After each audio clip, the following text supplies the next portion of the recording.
Good afternoon.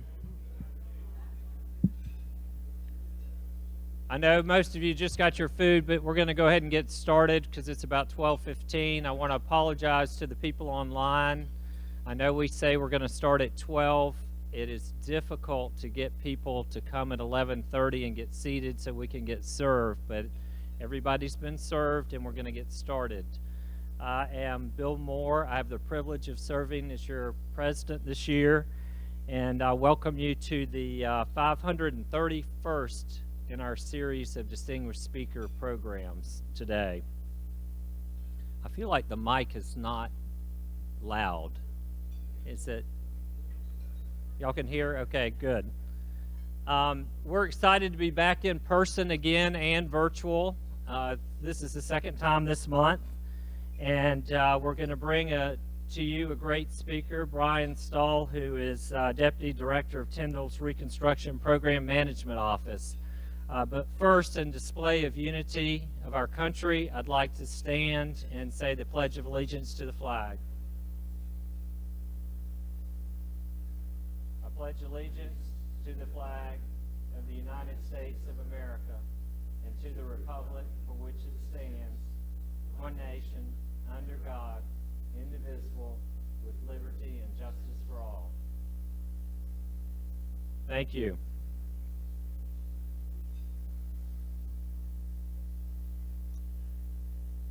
The board, under the leadership of our chair, Cindy O'Connell, has continued working to offer timely speakers to our members, and now we're trying to offer you 2 programs a month, as I've indicated in the past. One of which is in person, as we're doing today, and another which is just virtual.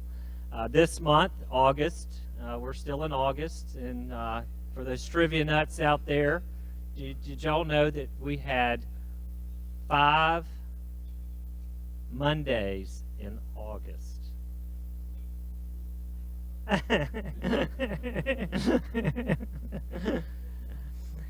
We also had 5 Sundays and 5 Saturdays, and I think 5 Fridays, but that won't ever happen again for a long, long time, is what I was told. Anyway, we had to reschedule our July program in person, so that's why we're doing 2 in-persons in August. And we're working on a great layout for the rest of the year. We are planning to do probably mid-September a virtual program, and then end of September in-person and virtual again. We're trying to finalize that. You've got to just understand that things are very fluid. I hate to use this term in these times, and they are fluid though. So we will get that out to you, and stay tuned to your email and to the echoes to see what the schedule is coming up. I just changed your slides, by the way. First, I want to thank our sustaining members who are with us in the audience and those online. If you would, if you're a sustaining member, please stand. The sustaining members help give extra support to the club during the year.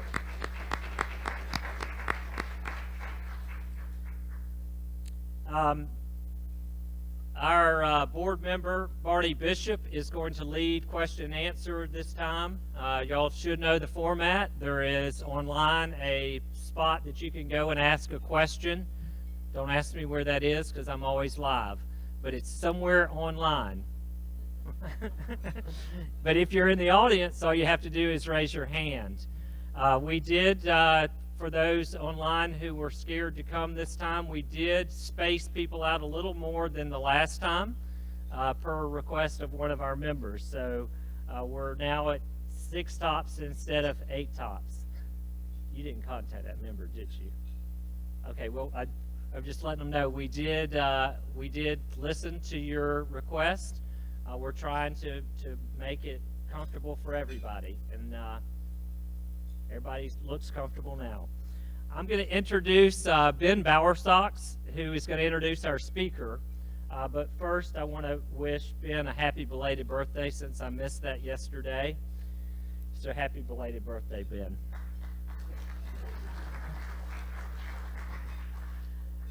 Ben is Senior Vice President and Wealth Advisor for Capital City Trust Company, which is why I needed to wish him a happy belated birthday, since he works with me. And I selected Ben to introduce our speaker, as he's a former naval officer and aviator, and he flew on multiple deployments in Operation Iraqi Freedom. And he also lived in Panama City and has great familiarity with Tyndall Air Force Base. And Ben will now introduce our distinguished speaker.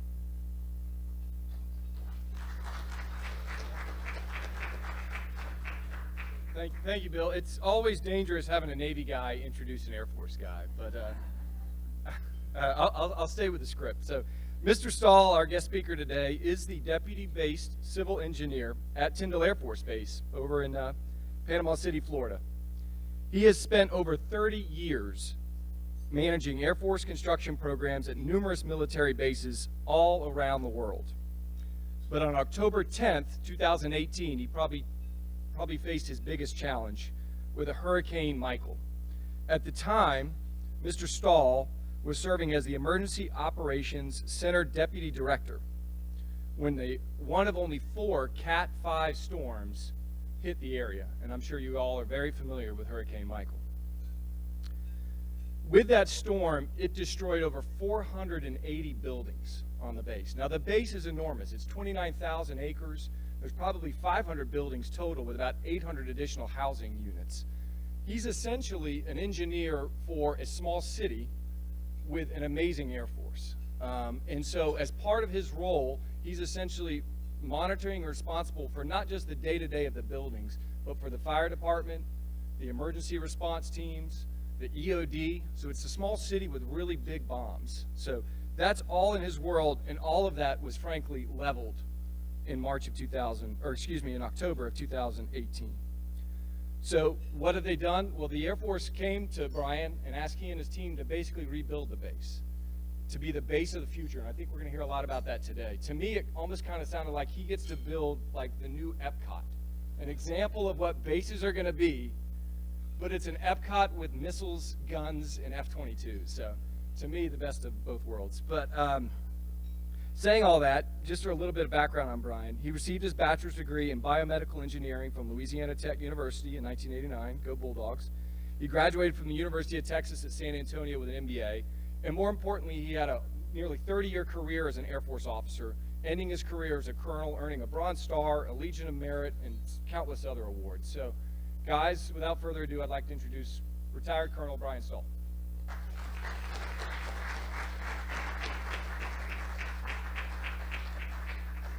Thanks very much, Ben. Is this microphone on? It is on, right? So I have to use 2 hands to put my slides, so I think so. So I'll get right into this. Tyndall Air Force Base. It's around the Air Force. A lot of people think of Tyndall as a small Air Force base in the Panhandle of Florida. As Ben said, it's not tiny. It's 29,000 acres. There were, before Michael, there were 74 aircraft, most of them F-22s. There is limited encroachment issues. That's an issue that affects Air Force bases and missions around the world. That you have cities that build right up to an Air Force base, so that encourages lawsuits and things like that. Tyndall is on a peninsula, so we have water on 3 sides, and the city of Mexico Beach on the other side. So not a lot of encroachment issues there. 129 miles of coastline. There were 484 buildings before the hurricane. It also is the largest economic driver in Bay County. 5,500 military and civilian jobs directly. There are thousands of other contract jobs and other businesses that are supported by Tyndall Air Force Base. It's almost $600 million a year economic impact to Bay County, so you can imagine that's huge. The pictures I show up here, the one on the lower right, that shows you the Gulf of Mexico ranges. And those are important because right now, to the east of that military mission line, there's no drilling, and so the fighters that train in the Gulf can go out and they shoot missiles, they can shoot other unmanned aircraft and shoot them down without having to worry about deconflicting with oil rigs and things like that. Tyndall is the only base that has direct access to a range like that without flying over populated areas. And that's important when you're carrying live bombs and things that blow up.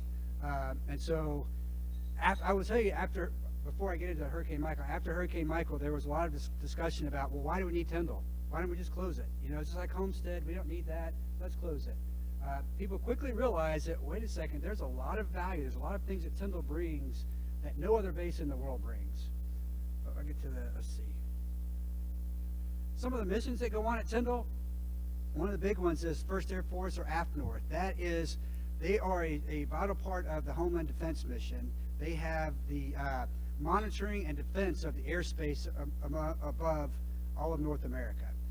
On 9/11, if you remember, there was a Major General Arnold that was on the news a lot afterwards, and he was the guy that had the authority to shoot down commercial aircraft if he had to. Well, that position still resides at Tyndall Air Force Base. There's a 3-star that's there now. The 53rd Weapons Evaluation Group, 53rd WEG here, that is when I talk about going out over the Gulf of Mexico. The 53rd WEG, one of their missions is they bring in fighter aircraft from all over the world, units from all over the world. They hold exercises. They go out over the Gulf of Mexico, and it's the one time fighter pilots get to shoot live missiles at other airplanes and actually shoot them down. And so that mission has been pretty much constant, except for a couple of months after the hurricane, it has been going on continuously for years and will for the foreseeable future. A couple of the other missions there are Air Force-wide, the Air Force Civil Engineer Center, Air Force-wide headquarters for civil engineer issues. 325th Fighter Wing is the host wing at Tyndall. Currently the 325th Fighter Wing is an F-22 wing. So before the hurricane, you had 2 squadrons of F-22s. You had one that was combat coded, as we call it. Those are the ones that they're trained up, they're ready to go to war. There's another squadron there that did all of the training for all the F-22 pilots in the Air Force. So they all came through Tyndall. Since the storm, the combat coded squadron the aircraft got dispersed to other units, so that squadron no longer exists. The training squadron is operating out of Eglin Air Force Base over in the Fort Walton Beach area.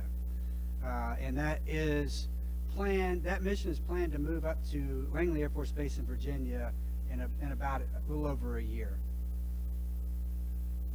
So, let's talk about Hurricane Michael. October 10th? Yeah, October 10th is a date that will live in infamy in my mind, at least. We were expecting a Cat 2, maybe Cat 3 hurricane coming towards the Panama City, Tyndall area. We had a ride-out element, we call. There were 93 of us that were on the base. If you look at I guess I should change the slide so you can see what I'm looking at right here. It would be better.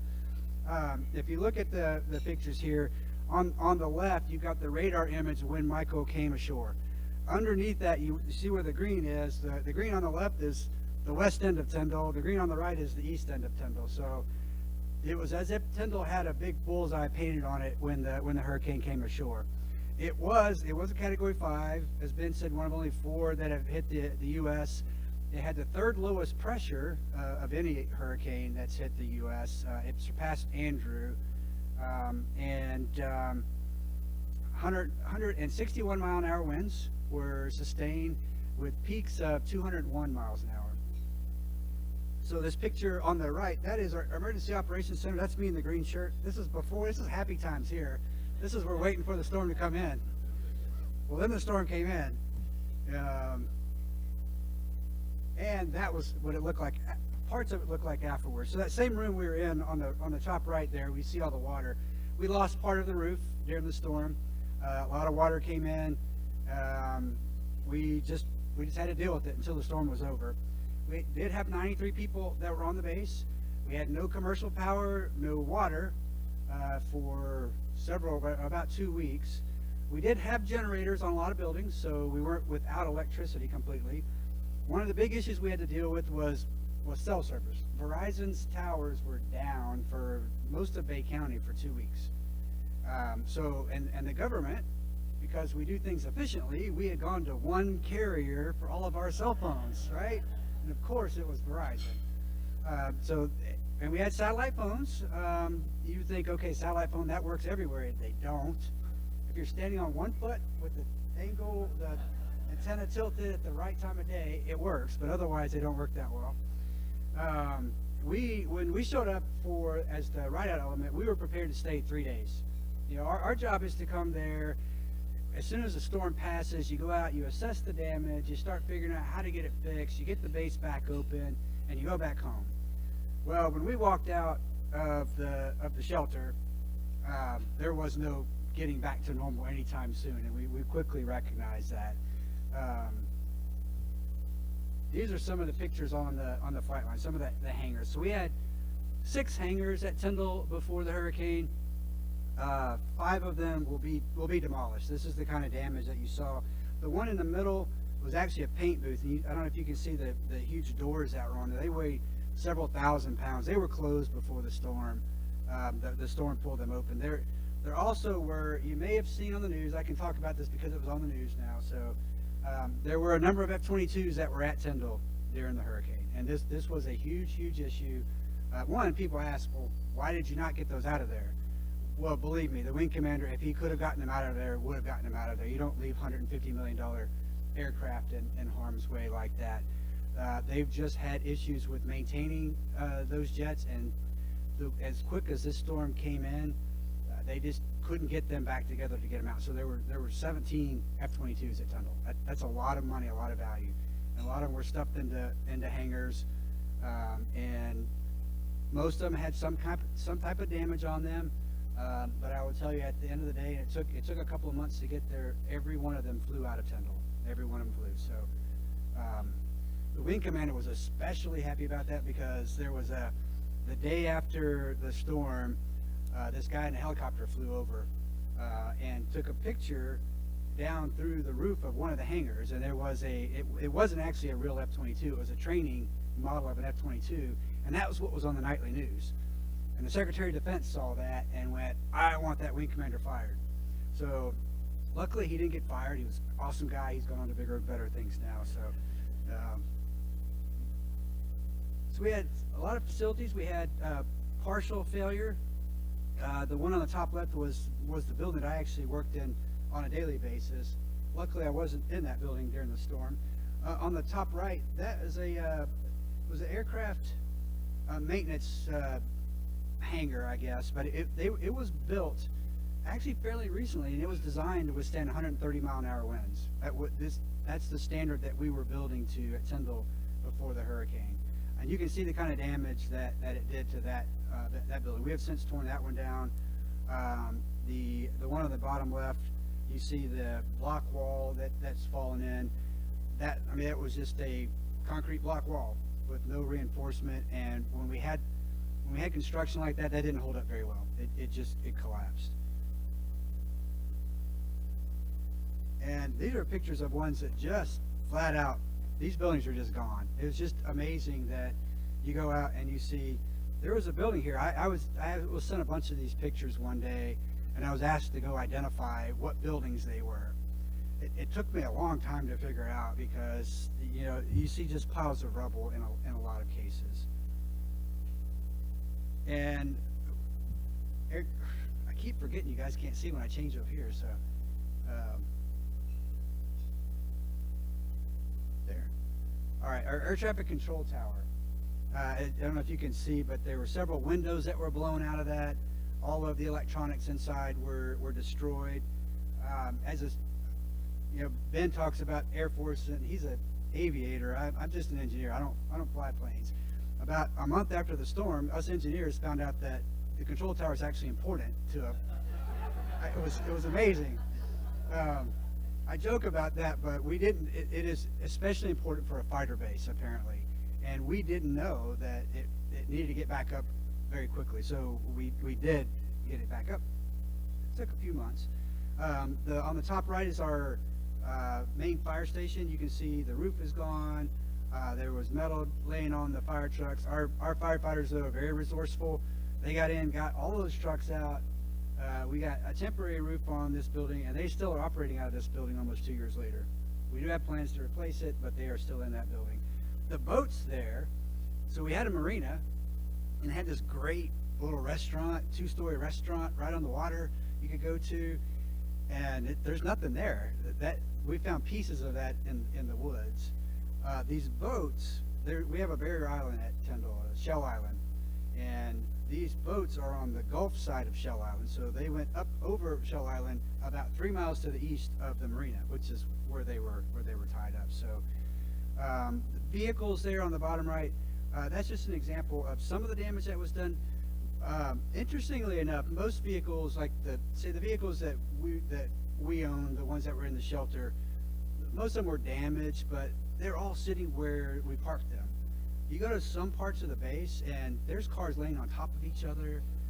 So something happened there. We're not exactly sure what. We suspect tornado or whatever caused some of those damages. So we've started assessing some of this damage and figuring out that we've got a mess. And we started hearing these conversations about, well, why are we going to do anything with Tyndall? Let's close it. And it's not long afterwards, though, the Secretary of the Air Force came out and said, we are going to rebuild Tyndall. We are going to rebuild it. We're going to make it the installation of the future. We're going to put 3 squadrons of F-35s at Tyndall, and we're going to make this a great place to be again. The Vice President came down and made additional announcements of missions that were staying there.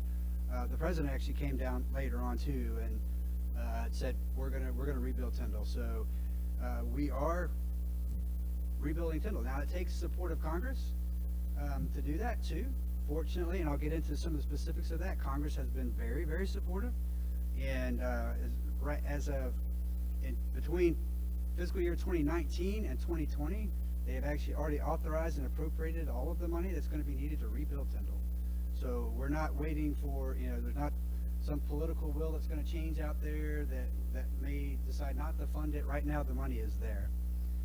So installation of the future, though, this was one of the things we learned when you go through something like this that really nobody's gone through before. In my mind, I'm thinking they're going to tell us how to fix this. Who is they? I don't know who they is. I still don't know who they is. So defining installation of the future was kind of left up to a group of us, and so we have slowly but surely worked our way through what does installation of future mean. Well, in our case, it means you're going to demolish half of the buildings on the base because they need to be demolished, and which is going to create these open spaces that weren't open before, and you can come back in and go, now what makes sense to go there, and how do we build it so it makes sense, so it's adaptable for future use. How is it, so that we make efficient use of space, so we're not wasting money building new buildings. We do things like create campus concepts. You have the runway area. You only need buildings that are associated with the runway there. You have a life support, a support area. You have dormitories, but you also have facilities that the people that live in those dormitories want to use, and they can walk and they can bike and they can, don't have to get in their cars to travel places. Also, installation of the future, a big part of it, after having gone through something like this, is the facilities need to be resilient.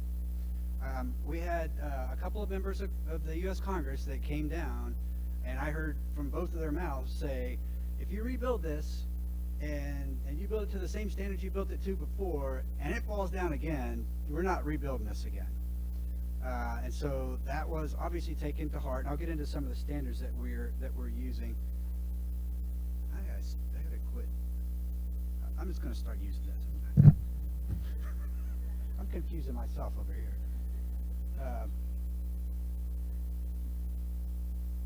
So this is just a map of Tyndall. As you can see, it's peninsula, 3 sides. To start the planning for this, usually when you create a master plan for a base, you spend about 2 years building it. The storm hit in October, and we had our first kind of final version of the master plan in February or March. So it was all hands on deck, Navy term, right? Navy term? Okay. All hands on deck making this happen. But one of the first things we did was we divided the base up into different zones. And I'll focus a little bit on the 2 zones here. The flight line zone and the support zone are the ones that we're doing the bulk of the work in. On the flight line runway area, right? So closest to the runway, that's where all of our hangars are and were. But most of those are going to be torn down. I think the control tower I showed and one of the hangars will still be standing. All of the other buildings in that area will be torn down. So an opportunity to build that smartly. So in the F-35 zone, three brand new hangars.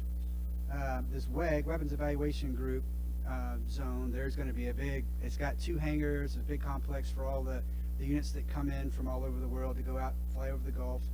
And MQ-9 was something I didn't mention, was something that the Air Force was looking at before Hurricane Michael. MQ-9 is one of the unmanned aircraft, and they still are looking at putting a wing of 24 of these at Tyndall, which brings about 2,000 military jobs additional and above and beyond what we had before Michael. The final decision on this one hasn't been made yet. Even if it doesn't come here, though, that area is now a viable option for other missions that the Air Force might want to put at Tyndall in the future.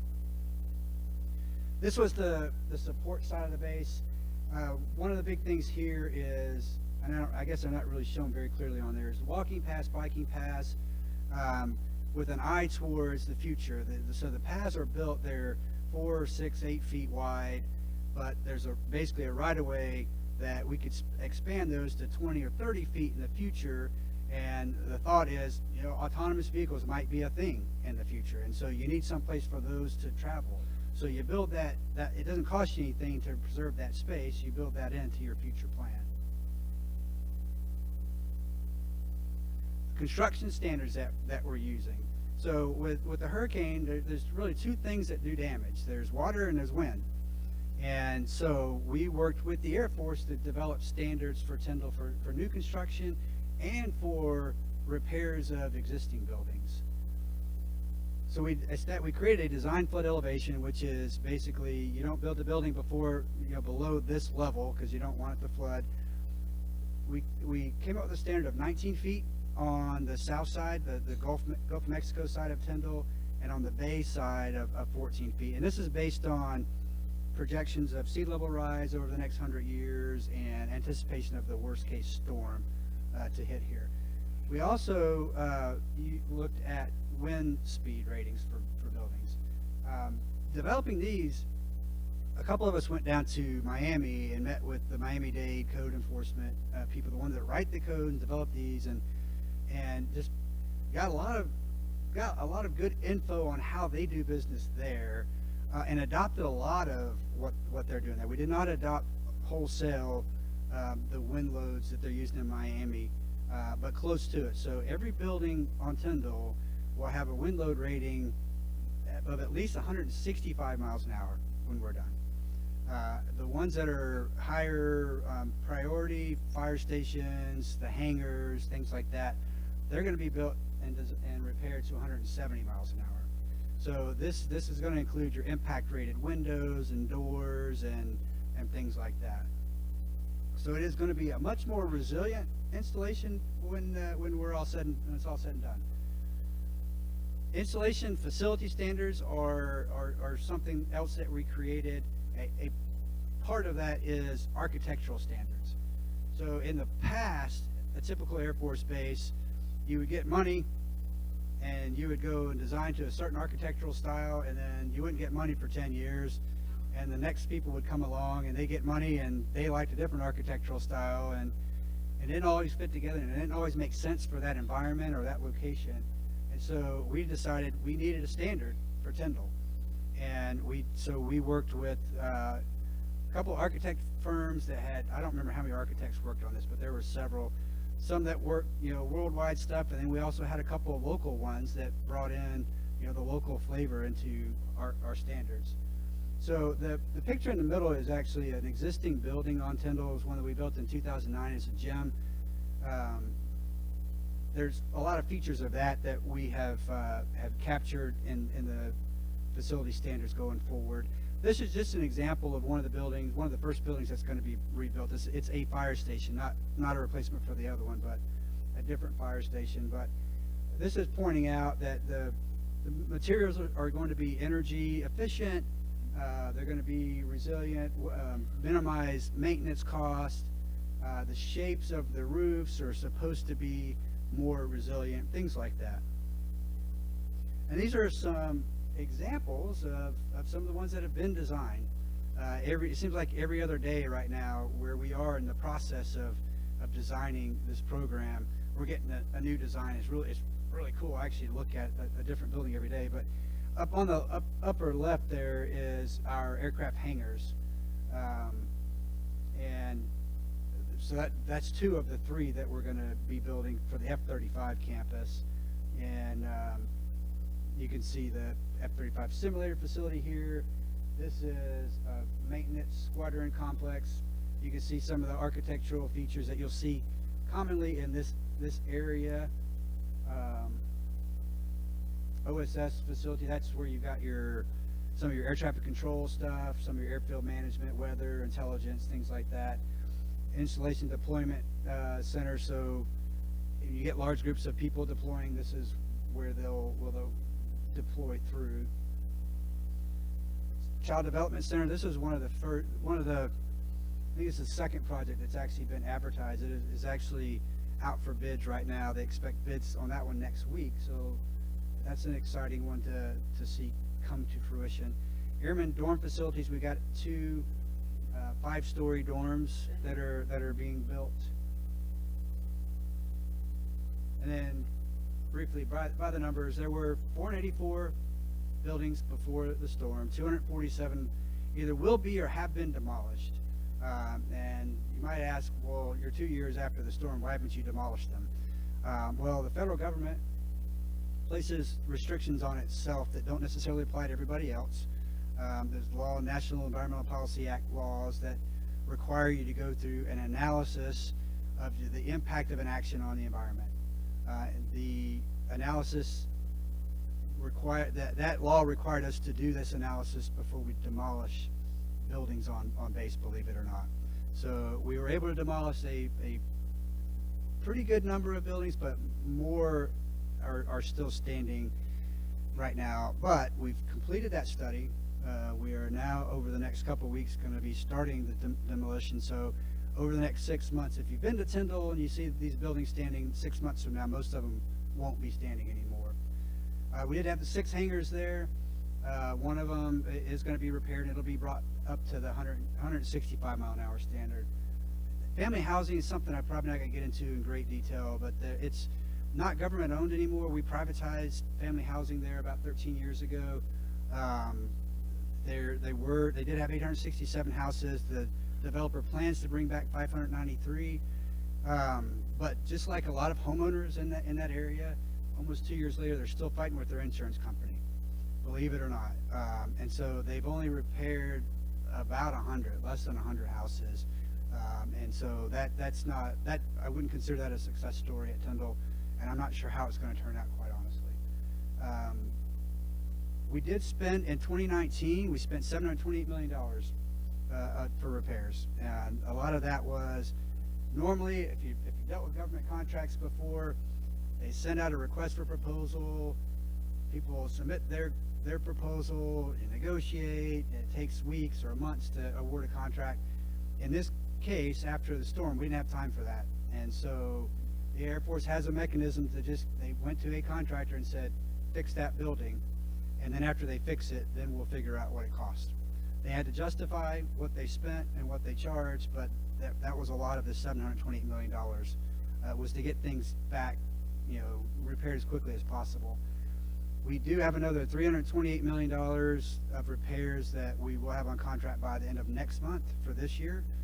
Now, all of those were done through the normal process and a lot more well thought out. But then there's also the big program piece here is the $3 billion that Congress allocated between FY19 and FY20, and so that's exciting stuff. So there's 42 projects. Those 42 projects, some of them have multiple buildings within them, 5 hangars, a bunch of dorms, a bunch of other stuff. Some of the challenges that we still face, though, going forward with getting this program executed, is that requirements are changing. We developed that first master plan in just a couple of months, and we didn't get it 100% correct. And other decisions have been made along the way that have changed things. So it's constantly evolving. competition for skilled labor and materials. Bay County has 180,000 people roughly. The skilled labor force there is not, even before the hurricane, the skilled labor force was in the hundreds. And of those hundreds, even fewer can actually get on the base because of security requirements. So, but the rebuild is going to take thousands, and so contractors are going to have to bring in people from all over the place. One of the issues that we're dealing with is, where do they live? The local community isn't real excited about bringing in several thousand people with their families and sending them to schools to only 3 years later, then pulling them out of schools and moving elsewhere. So we're trying to figure out, working with the local community, solutions to that problem. The time of the construction contract awards, that is, although Congress has given us the money, we have 5 years to get it awarded to a contractor. But as long as it's sitting there, Congress can change their mind and decide they're going to take it back. So there is a huge effort to get this awarded as quickly as possible. I already talked about the environmental stuff, and then zone and projects, all the different zones and different projects. You may have one contractor working in one zone, a different contractor working in the zone next to them, and they're both dumping their stormwater on each other or whatever. So we got to deconflict those and resolve the conflicts between those projects and zones. Just briefly, the timeline. We did a lot of permanent repairs early on. We're at the late stages of design of the entire program, and then really the permanent construction will start late this year with a couple of projects, but it'll really get in full swing. You're still probably talking about a year from now before you really start seeing like hangars and things like that getting constructed. I think this is my last slide. So the future of Tyndall, it's going to be the installation of the future. It is going to be the installation of the future. Brian Stahl, this is no government endorsement or anything, Brian Stahl's opinion, just knowing and seeing what has been designed and knowing what is going to be constructed, I look at it and go, you know, anybody that comes through here 5 years from now is going to go, wow, this is what the Air Force needs. We need more of this. And maybe we need more of this at Tyndall Air Force Base, quite honestly. Because they did it right. I think we're doing this the right way. So there are supposed to be 3 squadrons of F-35s. The first one is scheduled to arrive in September of 2023. So 2 years from now, you'll see the first F-35 arriving at Tyndall. To me, that's exciting. Maybe the MQ-9 unmanned aircraft wing, maybe something else.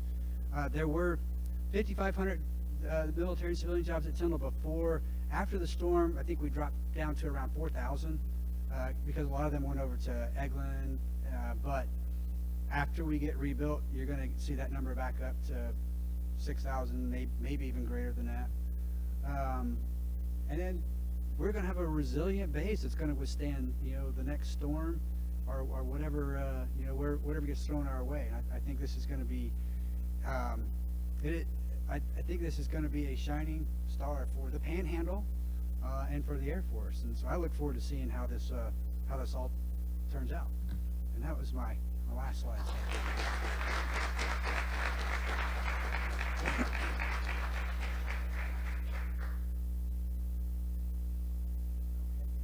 I can stay right here. Okay. I always want to eat that chocolate cake. It looks really good.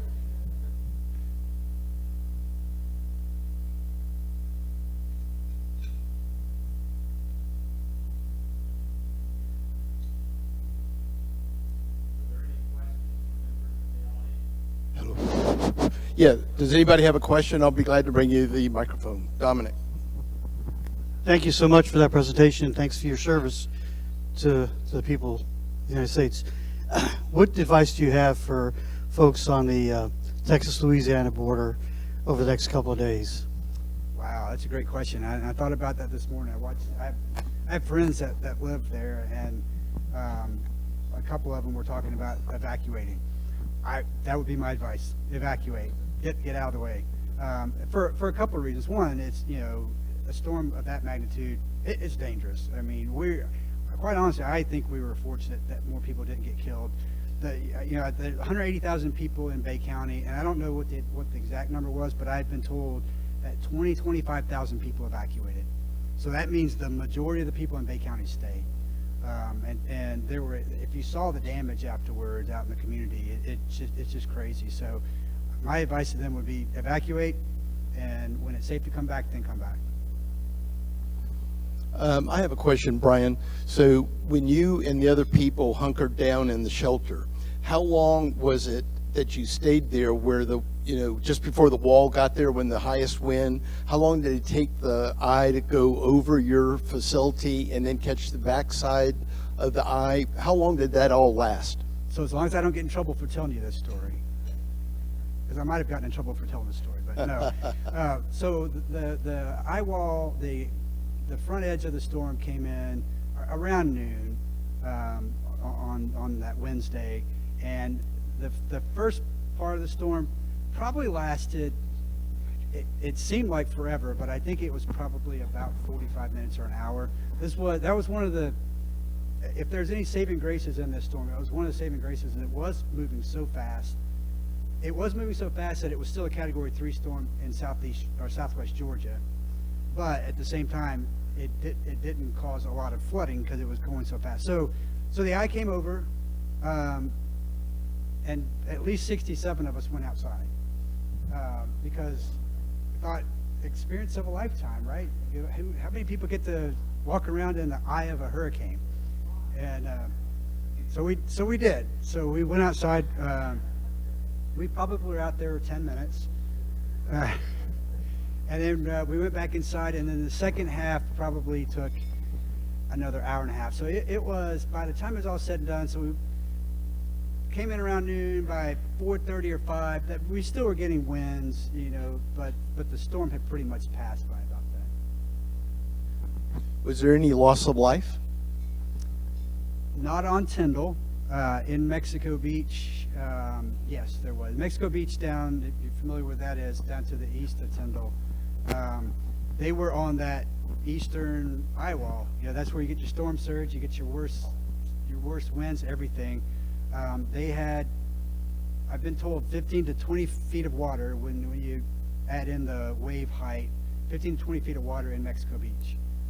They had entire houses that were on the south side of Highway 98 that looked like they were intact, but sitting on the north side of 98. And there were people there. So the numbers I heard are nowhere near what I think they could have been, though. Hi, how are you? I had the privilege of touring Tyndall a couple months after the hurricane, and all of that seems familiar. I think what struck me the most was the residential housing. I know you said that it's not a part of Tyndall, but I mean, it was flattened. All the houses were not livable. So my question is, how much did you work with the city and the county surrounding to get places for people to live? Because obviously not everybody left, and so they had to go somewhere. Just wanted to know the efforts you had with the surrounding county and cities. Yeah, so that was one thing that I will tell you, that's one thing that Tyndall has that not every military base has, is a very supportive local community, very active military affairs committee. That being said, we're all in the same boat. Nobody had housing, so people were living in Fort Walton Beach, commuting to Tyndall because there was no housing available in the local area. Yes, we evacuated everybody out of housing. No, people were allowed to come back in a few weeks later to get what they could get out. At the same time, though, the local developers saw opportunities, I think, and there are thousands of homes that are being built right now in the local community. So in the short term, the first year after the storm, housing was a huge issue, and any of the local community leaders would tell you that. I think it's gotten better now, and I think another year from now it'll be in a really good position. But to your question, I didn't completely answer your question. We worked with the local community leaders. I'm not sure we actually affected any action to make that better because everybody was kind of struggling to figure it all out at that time.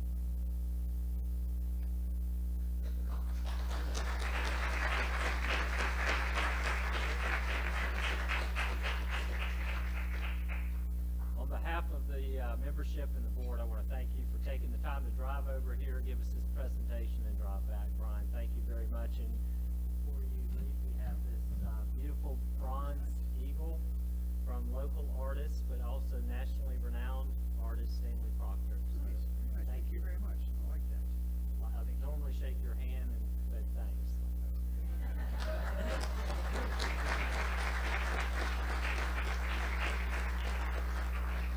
Again, thank y'all, and please, for our next in-person meeting, if you do come at 11:30 so we can try and get started at noon for the people online. So thanks again. Y'all have a great day. Stay safe.